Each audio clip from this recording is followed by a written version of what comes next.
Isang mahusay na empleyado sa isang kilalang kumpanya si Rob. Sa tagal niya sa kumpanya at sa karanasang ginugol niya dito ay nakapagpundar siya ng sasakyan. Matagal na niya itong pinapangarap. Katulong ang kanyang may bahay na masasabing ding may stable job. Kaya naman hindi impossible para sa kanila ang makapasyal kasama ng kanilang mga anak sa magagandang lugar. Magagandang restaurant, malalayong paliguan, sisayang simbahan ang ilan sa kanilang pinupuntahan. Lalo na kung araw ng linggo, hindi ito makakaila sa lahat ng kanilang kaibigan sa loob at labas ng kanilang family circles at maging sa kanilang mga co-employees. Karaniwan lang naman sa isang empleyadong tulad ni Rob ang ganito. Maging ang kanyang mga kasamahan ay malimit ding mag-post ng kanilang estado para sa araw-araw na gawain. Mag-uumpisa ang kwento isang araw ng Lunes. Pumasok si Rob na masaya at determinado. Para sa kanya, ang umpisang iyon ng buwan ay isa na namang malaking hamon na kaya niyang malampasan. Ako na naman ang kokota at mangunguna sa buwan na ito, bulong niya sa sarili. Sa kanyang pagparada ng bagong dalang sasakyan ay proud siyang ginarahe ito sa tapat ng kanilang opisina. Iba talaga ang boss Rob. Big time. Ang biro ng guwardiya. Nakasamahan din niya sa opisinang iyon. Ilang sandali pa ay dumating na din ang kanilang manager, si Ma'am Gloria. Ngunit medyo nanibago ito sapagkat may sasakyang nakaparada sa harap ng kanilang opisina. Upang hindi maliit ay tinawagan niya ang kanyang kapalagayan na loob na empleyado na si Jay, isa ding kasama ni Rob na kasing posisyon niya sa trabaho. Dahil nakakaunawa naman ito ng pagmamaneho ng sasakyan ay humanap ito ng ibang pagpaparkingan sa katabing pwesto. Kaninong kotse iyan? Tanong ng muntik ng malate na manager. Bago mag-umpisa ang operasyon sa opisina ay nagbatawag ng meeting ang manager para sa paghahanda na gagawin sa umpisa ng buwan na iyon. Pagkatapos ng maikling dasal ay isang nakakagulat na announcement ang idineklara ng manager na si Ma'am Gloria. Si Rob ay matatalaga sa isang sangay na medyo may kalayuan sapagat maganda at makatwira naman ang dahilan ng kanilang manager. Ayon sa kanya ay sa husay at galing ni Rob. Magagawa niyang mapaunlad ang branch na iyon sa kanyang angking galing at husay. Pagkatapos ng pulong ay bumalik na sa kanilang gawain ng mga kasamahan ni Rob. Natapos ang araw na normal naman ang lahat. Ngunit pag-uwi ni Rob ay dito na iba ang kanyang timpla. Habang tinatahak niya ang daan pa uwi sa kanilang bahay ay samot-saring kathang isip ang bumagabag sa kanya. Pinersonal na ata ako sa opisina. Alam naman nila na kapag ako ay lumayo, malaking epekto ito para sa akin. Lalo na sa aking pamilya. At isa pa, madadagdagan lang ako ng gastos at mababawasan ang oras ko sa aking pamilya. Galit niyang bulong sa sarili. Hindi makatarungan ito. Dagdag pa niya. Lalong tumindi ang kapit niya sa manibela nang naalala niya ang kanyang kasamahang si Jay. Sip-sip na Jay na yan. Siya siguro nagsabi kay Ma'am na ako ang ilipat sa malayo para hindi siya lagi mautusan na magmaneho para kay Ma'am. Humanda siya sa akin. Patatamaan ko siya mamaya sa post ko. Nung makarating ng bahay si Rob ay sasalubungin sana siya ng anak tanda ng pananabik nito sa ama, ngunit ito ay kanyang nasungitan. Naramdaman ng kasambahay nila na wala sa kondisyon ang ama nito na makipaglaro sa anak. Kaya naman inaya niya ulit ito na bumalik na sa paggawa ng takdang aralin. Sandali lamang natili si Rob sa bahay. Nagpalit siya ng damit at nagpaalam sa kanilang kasambahay.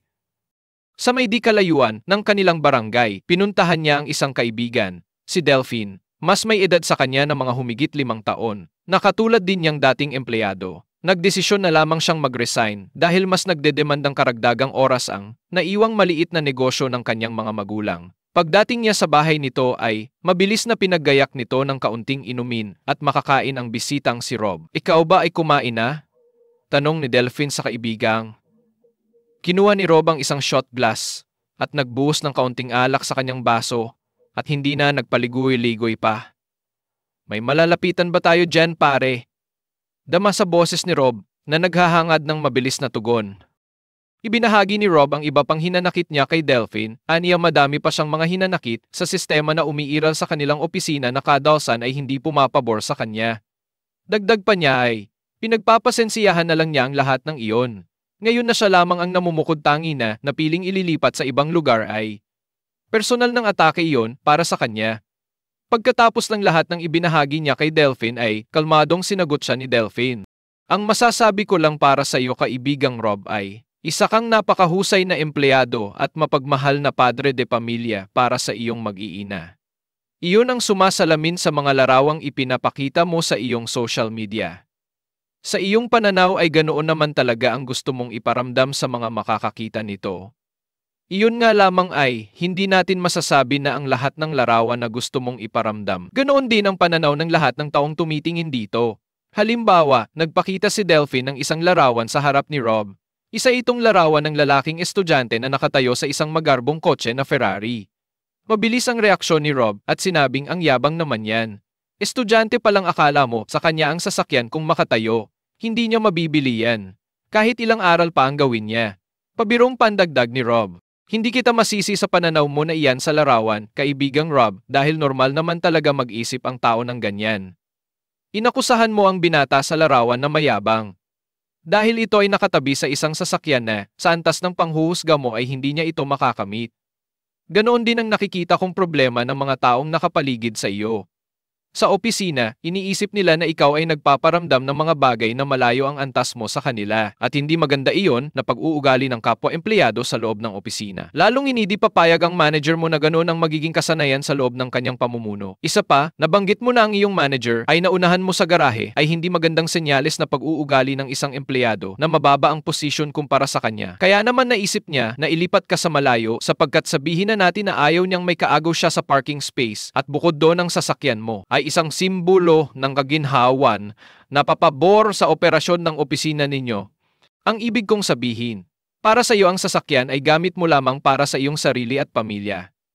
Ngunit para sa manager mo, ito ay pwedeng potensyal na gamit sa operasyon na ikakaginhawa ng inyong opisina. Sa ganang iyo ay pasakit at sakripisyo iyon, di ba? Paliwanag ni Delphine. Sumagot bigla si Rob. Ngung may halong pagtataka, ngunit dama ang pagsang ayon sa mga sinabi ni Delphine. Ibig sabihin ba nito ay napasama ang aking pagbili ng sasakyan, ganoon ba? Sumagot muli si Delphine, hindi naman sa ganoon, kaibigan, pero sabi mo, kung maghihiganti ka, ang pinakamabisang paghihiganti na maibabahagi ko para sa iyo ay mamuhay ka ng tahimik at matiwasay. Iyan ang pinakamabisang paraan ng paghihiganti. Iba ang taglay na luwalhati at katahimikang maibibigay nito sa iyong kalooban, kaibigan. Sabay tinapik ni Delphine ang balikat ng kaibigang si Rob, na parang nagsasabing, malayo pa ang mararating ni Rob, kung hindi ito magpapadala sa silakbo ng damdamin at galit. Nagkamay na ang dalawa, tanda ng pagpapaalam na uuwi na si Rob. Hindi ko pa din lubos na maunawaan, Delphine, ang sinabi mo kanina, pero pag-iisipan ko yung sinabi mo. Salamat din at gumaan ang pakiramdam ko. Ngumiti si Delphine at sinabi, mamaya habang tinatahak mo ang daan pauwi ay malalaman mo ang kasagutan. Dala ang sasakyan pauwi ay pinagmasdan ni Rob ang kapaligiran na kanyang dinadaanan. Naisip niya na iyon nga pala ang kasalukuyang inaayos ni Delphine, isang malawak na lote na may magagandang puno at hayupan. May ilan ding nakaparadang sasakyan. Bigla niyang hinanap sa kanyang telepono ang social media ni Delphine. Wala ni isa ang mga nakita niya sa mga larawan na nakapost kay Delphine. Nangiti siya sapagkat doon niya nalaman ang kasagutan.